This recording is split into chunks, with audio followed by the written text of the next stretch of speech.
the modernity, because the statehood and national state was imagined as instrument to destroy empires. The empire is the concept of pre-modernity that is completely right and noble and worth of defense, but not the national statehood. So that was instrument of the liberals, of the same liberals, in their fight against empire. And when the national states did accomplish their mission, historical mission, in destruction of traditions of sacred society and empires, they don't serve anymore to their purposes, and the same ideological forces that installed historically national states, now they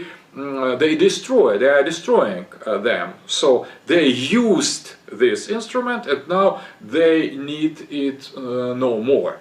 So it is a kind of bourgeois modern game, historical game, against the same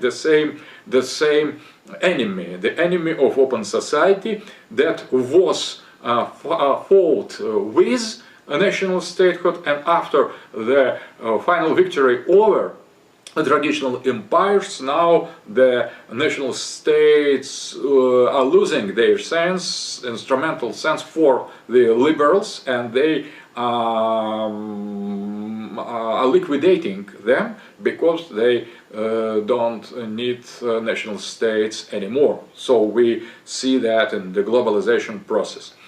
So, but these critics of the first, second and the third political theories make us to question what to do, how to react.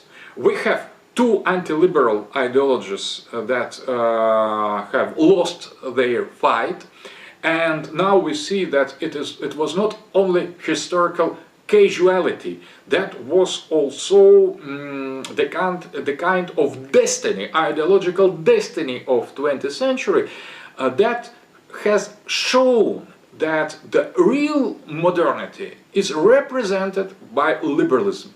That was the earlier and the latest political version of the modernity, and communism and fascism were deviations in the context of the modernity, and they have lost not because of their historical weakness, but on the level of the dogmatic march of the things, as Jean Paul used to formulate the problem, dogmatic march of the things. In this level they have lost because they were modern, but not sufficiently modern to gain. And liberalism was modern and was more modern than other forms of modernity. So the victory, final victory of liberalism in the beginning of the unipolar moment in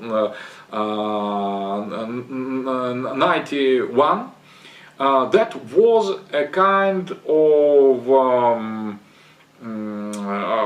the last sign of the ideological history, and in some kind the end of the ideological history, with the victory of the liberalism as the real and most consequent representation of the political modernity. With this virtuality, with this postmodern technology, with its fight for the danger, because individual could not have the sexes. Sex, it is a kind of the additional and artificial extension of individual, so it could be optional, because individual is core of the human. And all this gender campaign, all this mechanization and virtuality, all this postmodernity in the politics is the logical result of this victory of liberalism. So we have now no more communism or fascism, and these ideologies, communism and fascism, or third position, could exist in the field of the